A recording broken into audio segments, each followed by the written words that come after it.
Gopalpur review site home guard को bike और scooty जालीदेले दुर्बृत्त।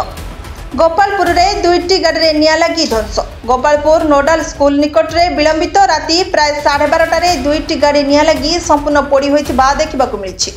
गाड़ी मालिक सलाउद्दीन खान को सूचना मुताबक गतकाली रात्रि से गाड़ी होंडा एविएटर ओडी 07D7273 और पुअर गाड़ी Hero Honda Fashion OD 07G 9278 दुईटी निज घर बाहर रखिथिले। परे राति प्राय 12:30 बेले साईपड़िशा होहला शुणी घर बाहर को आसवा समय दुईटा जाक गाड़ी में अति जोर रे निआं लगिथिबा देखि भयरे घर बाहरी पारि नथिले, कारण निआर तेज एते भयंकर थिला।